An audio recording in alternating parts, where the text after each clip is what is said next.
Okay. Take one.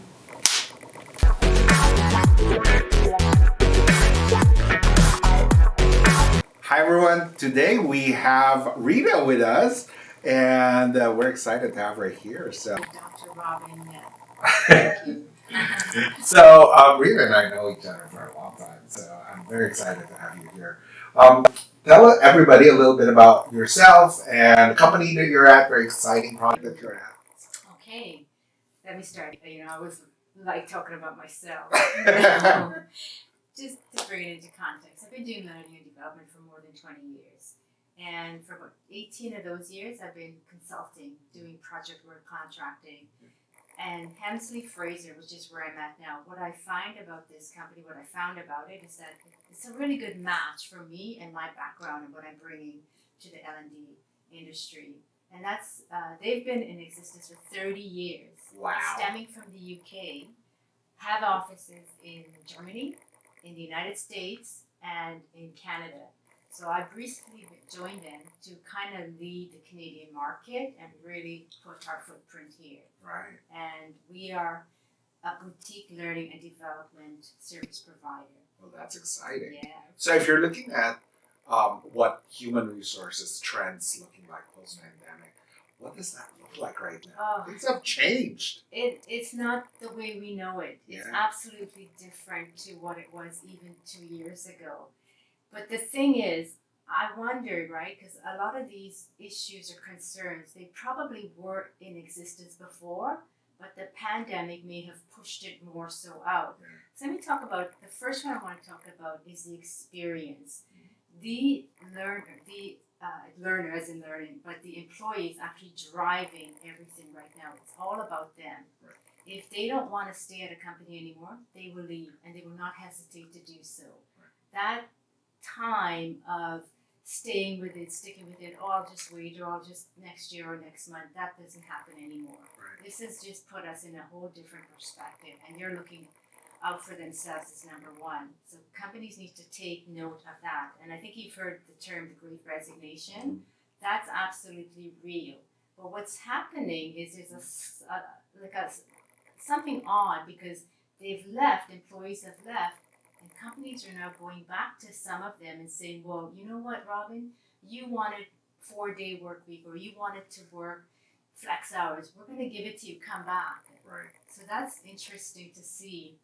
The next trend that I really, really want to tap into, and it's not only happening in HR, but also in learning and development and just in business in general, is the skills. Right. The skills taxonomy. Because of the pandemic, we have had to change the way we work. We had to fly off the seat of our pants and come in and work remotely basically overnight. And that drove a lot of new skills because companies faced jobs that were maybe adapted or tweaked or even totally eliminated that came with some automation or not. So there's a skills taxonomy we're looking at, and HR really needs to focus on what those skills are for the future of work and need to build a structure or some kind of database using preferably analytics data to drive what the skills are of the future and get a handle on that. Right. And lastly, is listening to our employees. What do they want? Get feedback, that 360 feedback. What are they asking for? And give it to them because they will go. They will not hesitate to leave. So how can we engage them? How do we make sure that, remember loyalty? Yes, I know. Companies. Yes. Whatever happened to that? Yeah. So, granted that our organizations are multi-generational, and yes, we have a crop of new employees, but we also have individuals who have been there for a while, and now suddenly the moment you have a disparity in approach, how is that affecting the individuals who understand what loyalty was from when we were thinking about that? I'm going to say this to you, and I'm not going to call names, but this actually happened to me in the last 2 months or 2.5 months. Every time I took a contract or a project, I saw it through to the end. Some were winners, some were losers, but I knew there was an end pointed, and I stuck it out because that was the professional thing to do. Exactly. Well, I took a job recently, and within the first week, I knew this was not going to be for me. And honestly, it really bothered me, but I thought it through day and night. And finally, when this offer came in from Helmsley Fraser, I said, okay, I'm leaving. Right. I'd never done that before. So I don't know if that's indicative to what loyalty is or isn't anymore, but the loyalty is to me, Right. or to the employer, Right. the employee, right? Not to the employer anymore. I think if we don't listen, if we really stop listening to our employers, they're gonna walk. We have to give the employees what they want. We have to listen to what they're asking for, and it's not about organizations anymore. That's a past thing. That's a thing in the past. Right. They're secondary. Employees are number one. Interesting. That's what happened to me, and given the resignation and listening to the employees, and employers have to really not give in or acquiesce, but accommodate me. Come to a Definitely. mutual understanding. And how are we going to do this, and how are we going to do this successfully? Right. Mm-hmm. So now moving forward, Mm-hmm. as we look at what post-pandemic, hopefully these pandemic waves will I hope there's die down a little bit.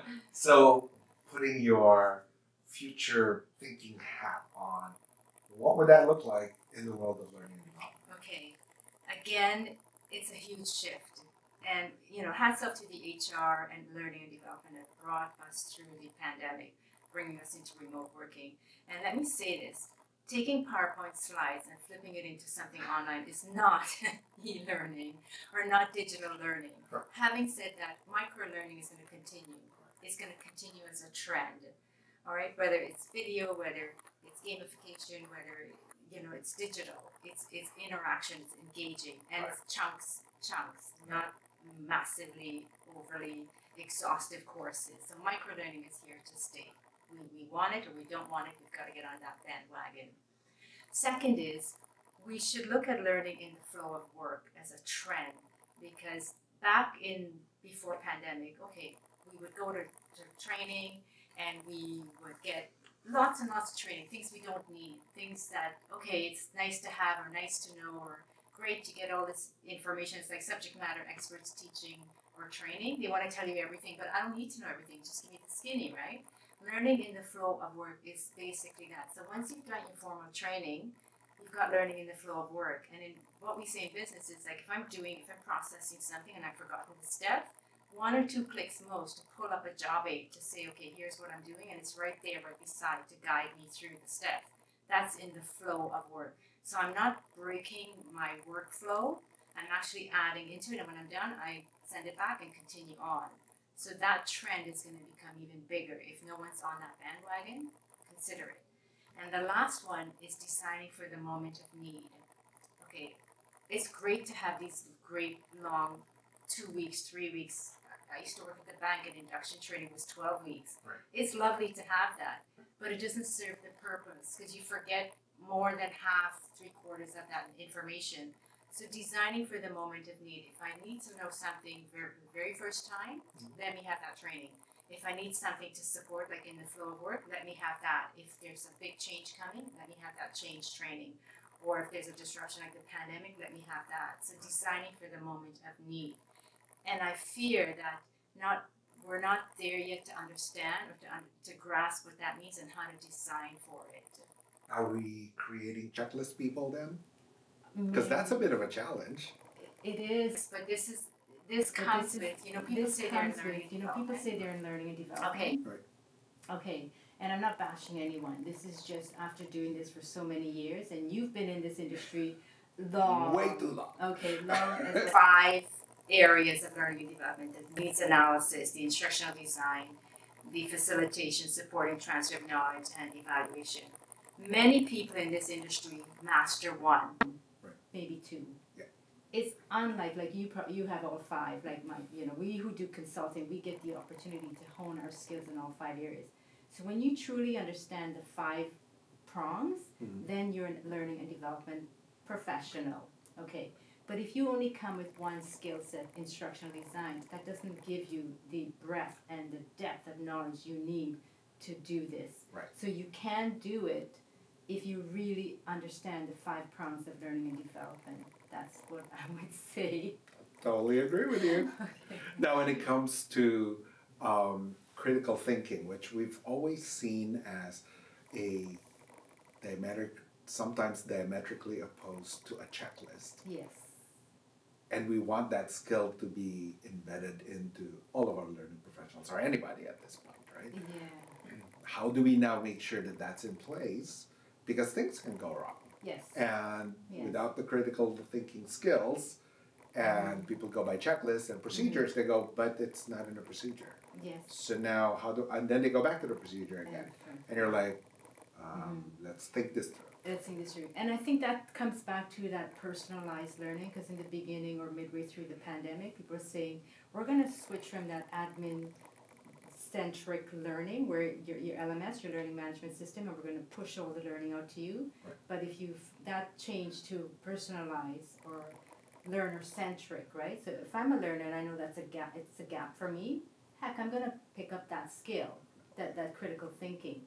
You know, I'm going to seek that knowledge out for myself, because that's all part of taking ownership or taking accountability or bringing it back to you and what your needs are, because you maybe have it in space, critical thinking, I may not, Right. but I need it. So the onus is really on me to take that initiative to get that skill. And if we're doing learning right, it should be like an ecosystem. It should be content collated, created, there for your purpose to drive your path, Right. and to gauge your learning and what you need. So you're right, some jobs it is critical to have critical thinking Right. skills or Exactly. deduction skills, but honestly I think the onus falls back onto us. Yeah. Mm-hmm. That is true. And now we need to teach people how to And to actually do own it. it. So, Yes, when you're hiring for organizational fit, what does Yes. that look like? that's a good question. And people probably confuse this a lot, because it's like, are you fitting into the organization, or should the organization fit into you? I'm going to tell you a story, and you know this because I've worked abroad about 10 plus years in my career. This is why we get the skills and the knowledge we have. I was going to New Zealand for a 3-year contract to do work with a company out there. And I remember Cheryl, the person that hired me, she said that, I don't want to hire a problem, because I don't want to deal with the problem antipodally, because it's New Zealand, Canada, it's right across I want a solution. That's why I'm bringing someone in. So when I thought about it, is organizational fit is what values and what ethics and what am I going to bring for her organization to fit in, because that's really what it should be. It's, okay, great, yeah, the trend is on the employee, but also organizational fit is like, what can you bring as well to this party? It is a partnership. Yes, yeah. So your work ethics, your values, and then how is that going to contribute to the fit of the organization? That's how I see it. Mm-hmm. Wonderful. Mm-hmm. So last question. Organizational behavior and cultural, like corporate culture. Yeah. Ultimately, at the end of the day, everybody has their personal needs. The organization exists Yes.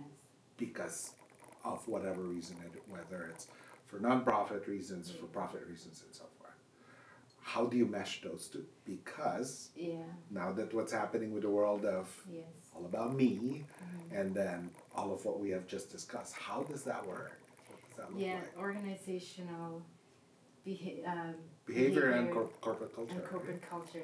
Well, culture is something that's, leaders create, they reinforce, and they could destroy it. Right.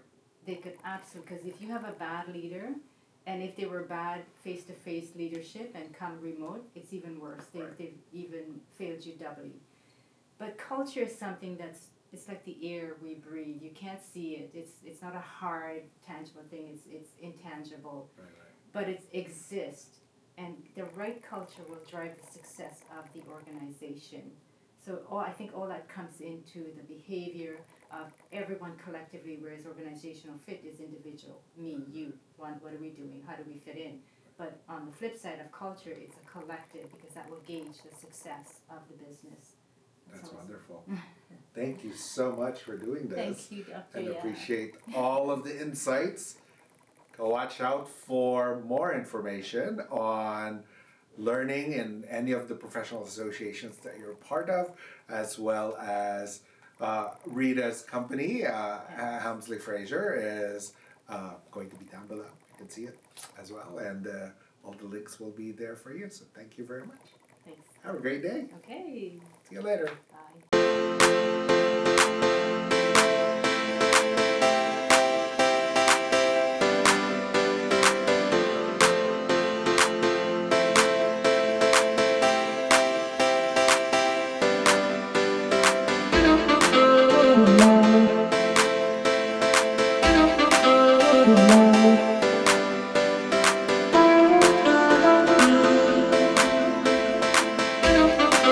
Thank you.